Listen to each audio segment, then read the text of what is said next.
Do you ever think about why certain trends persist for years, continuing to be popular despite the discourse, while others seem to die in a matter of months with no explanation other than that they're over and outdated now? Of course you do, because you're a thoughtful and curious fashion enjoyer. And after giving it maybe a little too much thought myself, after looking at trends over the last 5 years that came and went in a matter of months, and others that lasted year after year, I noticed some patterns regarding which trends lasted and which ones didn't. And I have developed some theories on why. So today, we're discussing my thoughts on what causes a fashion trend to die, what causes a fashion trend to persist, and maybe even how you can predict which trends will be short-lived and which trends will stick around in the future.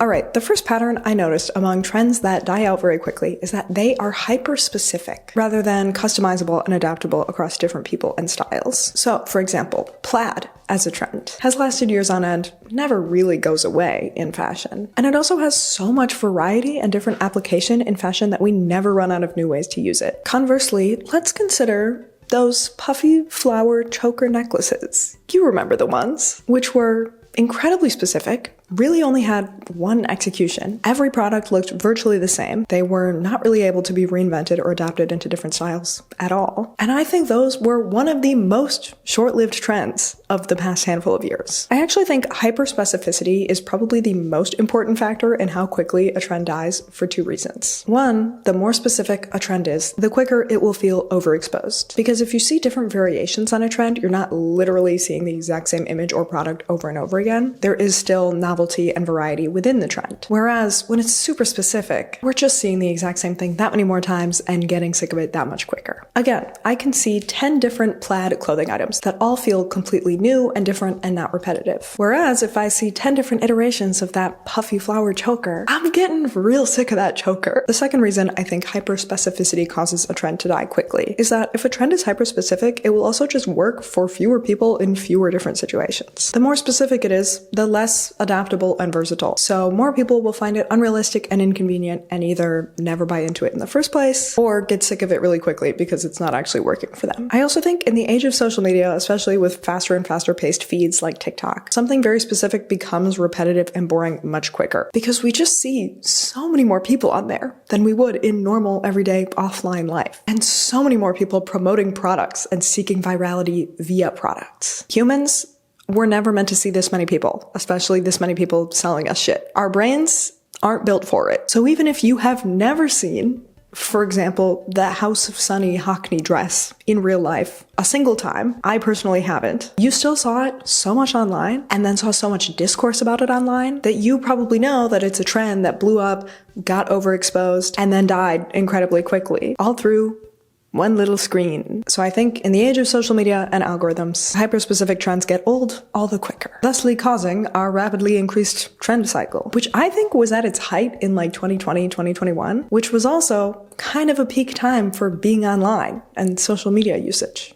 For obvious reasons. For a trend to last more than a season in this era, it has to be versatile and adaptable. On the topic of useful versatility, let me tell you about a platform that has given me access to information and insights that have been useful across numerous aspects of my life. Here on this channel, we love to learn and improve. We love valuable morsels of insight and wisdom that we can ponder and apply to our lives. And today's sponsor masterclass is an excellent place to find exactly that. There is so much to learn on there from true experts and masters across many fields that are so exciting to me. We've got Marc Jacobs talking about fashion design. We've got Margaret Atwood on creative writing. We've got Roxane Gay on social change. I mean, true icons. And those are just a few of the 200 plus classes available from the world's best across so many fields. One particularly insightful class I've taken recently was Anna Wintour's class on creativity and leadership, which was fascinating. I learned so much about her work in the fashion and magazine industry, but also just like how to manage projects, work with others, accomplish creative tasks, and I was able to apply those insights to my own work on videos. Truly so illuminating. And during this holiday season, you can actually get up to 50% off an annual masterclass subscription, bringing it to only $5 a month billed annually. So if you're interested, maybe for yourself or maybe for a gift, please do click the link in this video's description or scan this QR code right here so they'll know I sent you. And thank you to Masterclass for supporting my channel. Next, I want to talk more about overexposure. Because yes, something will feel more overexposed if it's hyperspecific. But overexposure can also kill a trend in its own right. And this is the second pattern I've noticed that has caused trends to die. Once we feel like we're seeing too much of it, everyone already has it, it's so ubiquitous that it stops being fresh or exciting or covetable and starts being basic. People aren't excited to see it, and they stop buying it and wearing it. I think this eventually happens to virtually all trends. It's the natural cycle through the decades, through the eras. But the question here is, what causes certain trends to become overexposed more quickly and then to be discarded once they are overexposed also more quickly? That was clunky wording. I hope you understand what I'm saying. Like I said, one factor is hyperspecificity, but another is just marketing. I feel like when a product is marketed too strongly, it's too in your face, that makes people hate it just from seeing it too much. And especially when people feel like they're being forced to see something or know about something against their will, or they can tell that it's marketing and it doesn't feel like organic popularity, it turns people against things, trends or products. One of the strongest examples of this that comes to mind for me immediately is Labubu's. Not exactly a fashion trend, but definitely fashion adjacent. And hard to think of a better example, because this is something I think the vast majority of people had no organic interest in. And then somehow it was suddenly everywhere, and everyone who isn't part of this niche, freaky little guy keychain collector community is like, what the hell is this? I don't care about this at all. Why does it feel like it's being shoved down my throat at every turn? And then they went from crazy prized collector item to scorned butt of every overconsumption joke in a matter of months, if not weeks. Conversely, the trends that last longer seem to simmer in the culture without necessarily reaching that over-marketing tipping point. Something coming to mind here for me are those little knit triangle neck scarves, which have definitely become quite popular, but I think part of their popularity comes from one specific knitting pattern that a lot of people were making. I don't knit, but even I've heard of it. I think it's the Sophie triangle scarf. So this trend is inherently connected to crafting over marketing and shopping, which limits its exposure. Less people are going to have it if you have to make it, and keeps it a bit more chill in the background.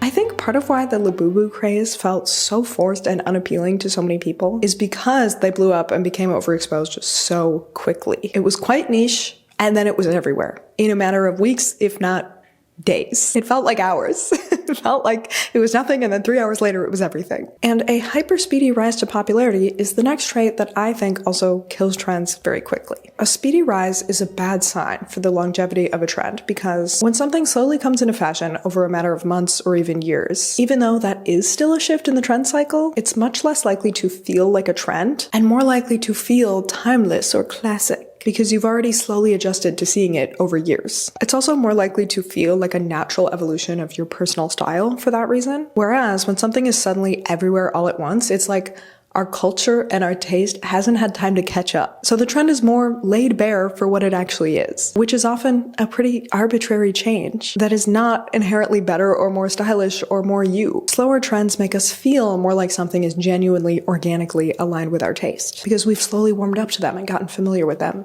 over time. And listen, sometimes it is aligned with your tastes. Sometimes trends slowly start happening because of a cultural shift in our taste or values. But also, sometimes we just get used to seeing something over time, and it's okay to admit that. The point is, when trends do blow up super fast, they feel out of place. We haven't had time to adjust, so it feels like they came out of nowhere. They feel in-your-face trendy and inorganic. And often because of that feeling of inauthenticity, and then also that feeling of forced exposure, which we notice more when it happens all at once, people turn on those trends much more quickly. The other factor here is that if a trend is around longer, we become much more attached to it, which also makes it last longer even when it's not the shiny new thing anymore. But when a trend rises to popularity so fast, no one even has time to form an attachment to it. So when it doesn't feel shiny and new anymore in 6 months, there's no other underlying familiarity or positive associations or other attachment to keep you wearing it, which means we're willing to drop it just as quickly as we adopted it. Again, I'd point to the House of Sunny Hockney dress from 2020 as a prime example of this, because I feel like no one actually cared about that dress at all. Yet somehow it was everywhere. And then everyone found it overly trendy and no longer cool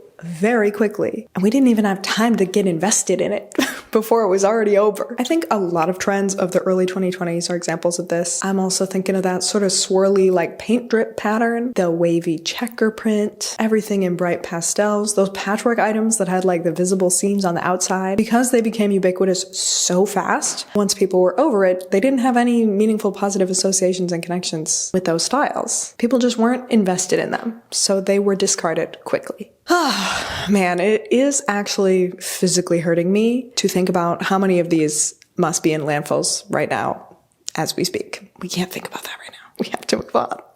Oh my God, it's so depressing. I also think part of why people moved on very quickly from those early 2020s trends is that people wanted to move on from and forget the COVID lockdown era because they had very negative associations with it. This brings me to the next pattern I've noticed that causes the downfall of a trend, which is negative associations with that trend. Sometimes associations with, a certain negative experience, like feeling trapped inside and isolated in 2020. But also often the trendy pieces will have a negative association with a certain type of person, a certain demographic. In general, overall, I would say trends die when they are taken up by a demographic that mainstream, trendy, fashion-minded people don't want to be affiliated with. Or even just if a trend becomes associated with a certain demographic, regardless of who's actually wearing it or not. This can just be demographics that are largely considered unstylish or uncool in mainstream popular culture, like older people, or even just non-18-year-olds.